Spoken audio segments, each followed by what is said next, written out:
Et salut à tous, c'est Martien et aujourd'hui on se retrouve pour une nouvelle vidéo sur KSP pour faire le SU-47 Berkut.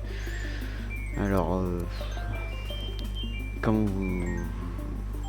Enfin, cet avion est spécial, on va dire. Il est spécial pour plusieurs raisons. Déjà, déjà la première c'est ses ailes. Pour ceux qui savent pas à quoi elle ressemblait, vous comprendrez après. Donc le Sukhoi 47 c'est un prototype d'avion russe développé par Sukhoi, puis c'est le 47e, qu'est-ce que vous voulez que je vous dise. Il y a quoi d'autre à dire dessus? Bah il a une voilure de type flèche inversée avec des canards. L'avion avait des problèmes, on va dire, des problèmes de stabilité. Il y avait quoi d'autre dessus? Enfin, le problème c'était justement c'est les ailes. En fait, les ailes de type flèche inversée sont très aérodynamiques, mais il y a toujours une contrepartie parce que quand vous voyez des avions, les ailes sont pas à l'envers. Il y a une raison. C'est que quand tu les fais bouger, quand tu par exemple tu tires sur le manche, bah tes ailes font du wego wego. J'espère que j'ai été clair. Bon. Ou elles font une mouette. Et du coup, bah, il y a des trucs qui sont trouvables assez facilement sur le net. Non mais juste en tapant ça, vous pouvez trouver un test en soufflerie où ça le montre justement. Et ça c'est très spécial. Mais bon, en fait c'était parce que en fait il y avait un problème avec les autres types d'ailes. C'était l'écoulement de l'air. Parce que les ailes sont on prend une flèche normale. T'as l'avion, t'as l'air, il arrive, il va longer sur les ailes et ça va, bah, ça va faire des trucs, c'est tout. Pour passer, elle va s'écouler. Sur le bout, ça va générer plus de traînée. Normalement, si j'avais bien compris. C'est pas tout à fait bon ça, je pense. Mais et du coup, la flèche inversée, ça inverse, on va dire, le sens de l'écoulement de l'air. C'est-à-dire, au lieu d'aller vers l'extérieur, ils vont vers l'intérieur. J'espère que c'est clair, mais pour moi c'est clair. Donc du coup, ce qui rend, bah, peut-être plus manœuvrant. Bah, en plus, si tu lui donnes des canards, alors des avions à ailes en flèche inversée, il y en a deux à ma connaissance. Il y a du coup le Sukhoi là, et puis bah il y a le X-29 de chez Grumman. Bah, c'était une cellule de F5 et ils se sont dit tiens, si on retournait les ailes, qu'est-ce qui se passe? Bah voilà, pour la faire court, hein. C'est la NASA qui s'en est occupée, c'est tout, hein. C'est comme ça, hein.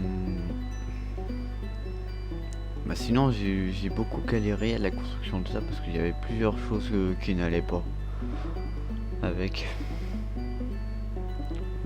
Je saurais pas tout vous dire, hein, mais là je suis en train de justement de regarder une image pour essayer de comprendre. Bon, il se passe pas grand chose, c'est normal quoi. Mais sinon je vole l'avion régulièrement. Tout à l'heure je l'ai fait voler, c'est très agréable à voler. Bon, il peut pas faire de cobra comme dans la réalité, parce que dans la réalité, bon, hyper manœuvrabilité, hein.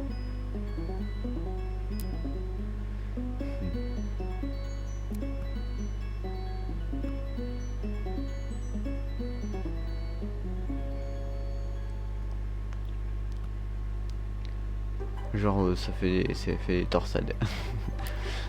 Ah, mais je regarde une petite vidéo tranquille, mais c'est bon. Sinon c'est une galère. Je sais pas où c'est qu'ils sont actuellement les protos. Je vous dis ça. Alors, non, il y a eu un prototype. Ah oui, mais l'avion n'a pas l'air de l'être, mais il est furtif. Je sais pas, moi quand je l'ai vu, je me suis dit non, il est pas furtif. Il est peut-être omni-rôle, mais c'est tout.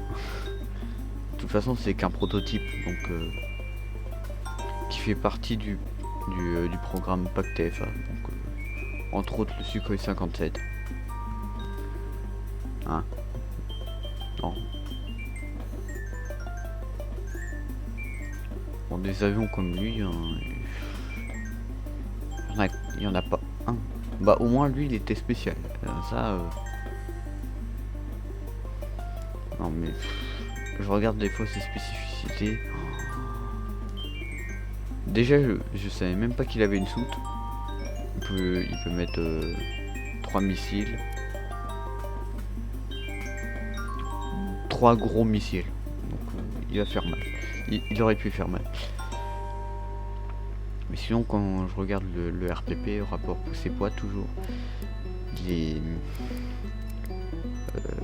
chargé à fond, bah il est toujours à 1. Donc c'est une fusée concrètement. C'est pour comprendre comment ça fonctionne, c'est vous vous mettez à la verticale et puis ça décolle. Bon là galère pour faire le petit morceau d'aile à l'arrière qui se bouge. C'est chiant.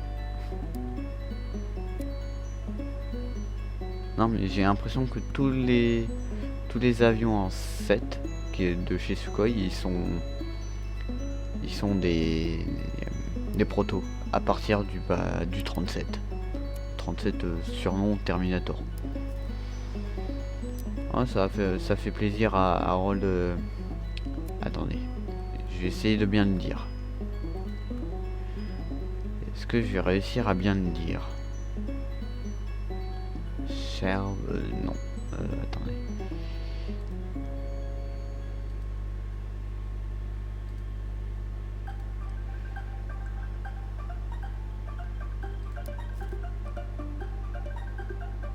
Harold Schwarzenegger. Oh. Bon, moi j'ai réussi au final. Ouais, bon, de toute façon, celui-là c'est un des plus drôles, je trouve. Enfin, je dis drôle parce qu'il est bizarre. C'est juste comme ça, c'est juste parce qu'il est bizarre que je l'aime bien. Ah, mais de ce type, il y a aussi il y a aussi ceux de Burt Return, le boomerang.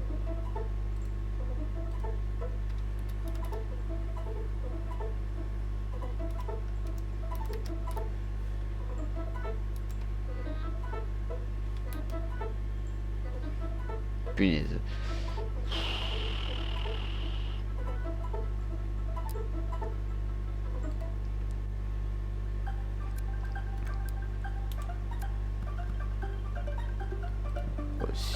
Attendez. Juste parce que vous me embellez.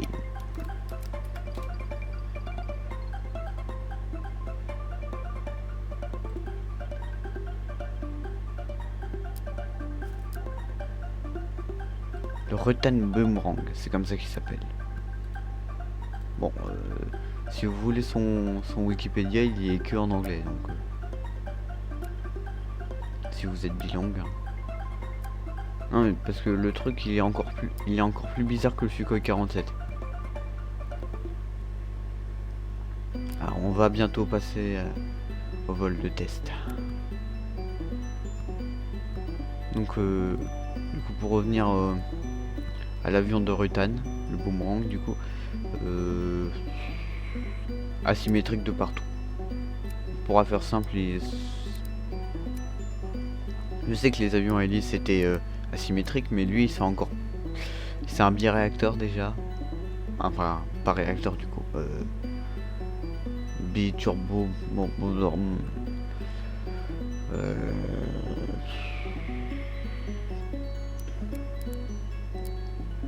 Et puis en plus, il a des ailes inversées. pour que ça aille encore mieux. Non mais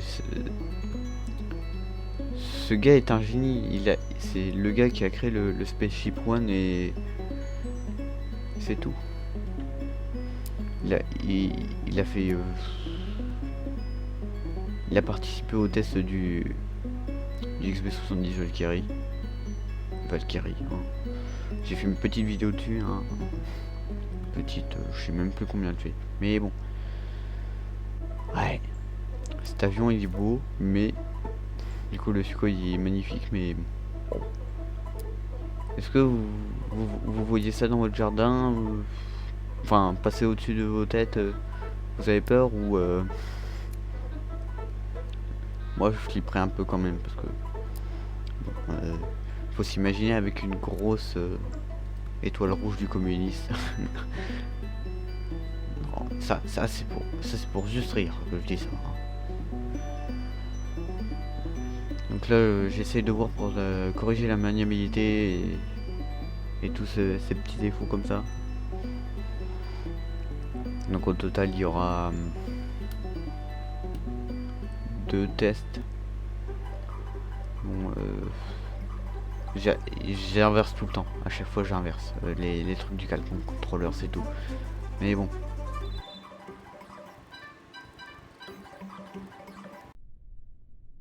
Phase de test, donc du coup normalement tout est corrigé. Enfin c'est pas le dernier test mais le plus gros est corrigé. Alors c'est un peu tous les ailerons, ailerons. Alors dans ce test il y aura un problème. Le problème c'est le roulis. Parce que pour un truc qui est censé être très manœuvrant, bah la manœuvrabilité. Bon déjà j'ai pas cogné les réacteurs, ça je savais pas. Là bah, j'affiche ça pour voir la portance et tout. C'est très important. Bah moi je sais pas, je sais plus c'est quel. Là il tombe comme ça. Et il faut que j'améliore ça mais bah je vais l'améliorer juste après hein, quand on sera au rangement. Il peut pas faire de coup bras. Pourtant il y a tout qui est braqué à fond. Je crois qu'il est même moins manœuvrant que la dernière version que j'ai faite. Appuie sur toutes les touches en même temps. Ouais. Là je vois pas la différence là.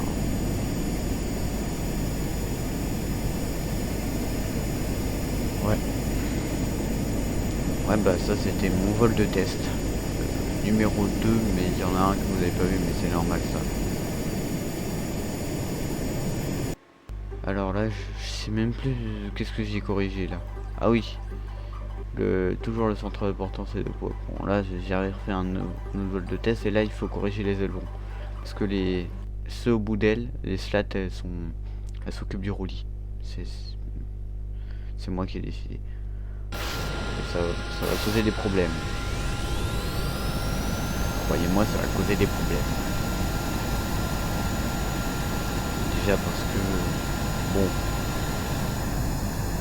si vous les mettez à l'envers, bah votre avion il part en Use Film My Airport. Là heureusement je les ai bien mis parce que si je les avais laissés à plus 30 ça aurait tourné mais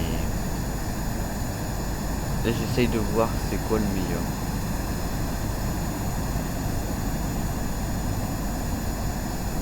Bon. Petit instant photo. Maintenant, voilà. Il est beau comme ça, c'est vrai. Bah, c'est la miniature de vidéo.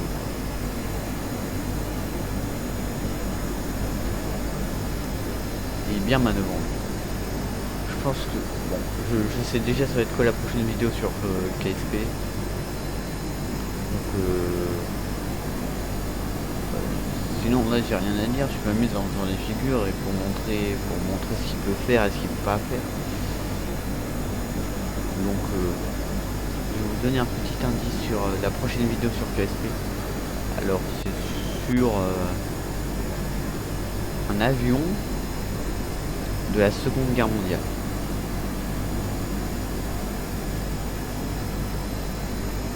Ouais, je sais ce que vous allez me dire, il y en a tellement, il y en a beaucoup.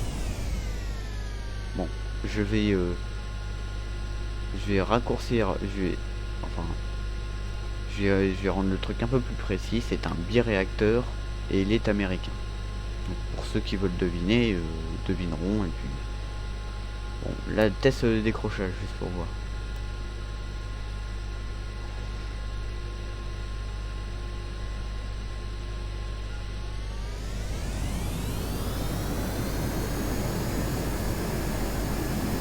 À savoir que j'ai déjà eu des décrochages dynamiques dans KSP. Avec le LA15, je partais tranquille, je tirais un peu sur le manche et je faisais du roulis. Et puis quand j'arrêtais le roulis, bah, décrochage dynamique. Je sais pas si vous vous rendez compte, mais le truc il est énorme. Bon, maintenant on va tenter l'atterrissage.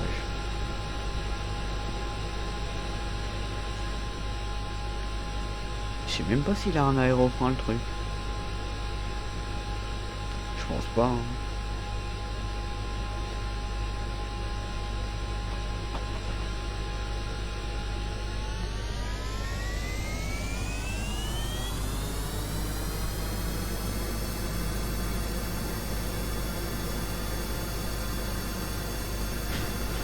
Je regarde un petit peu un truc et j'ai trouvé le Valkyrie russe. Non mais là je fais un go round et puis on va faire un petit atterrissage au break au final. Non, pas un go round du coup, on va faire un atterrissage au break. Voilà. Mais là je dégrade tellement vite.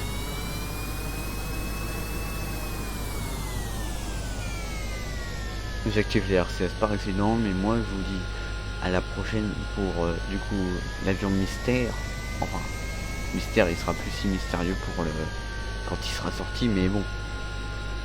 A plus pour la prochaine vidéo. Bye bye.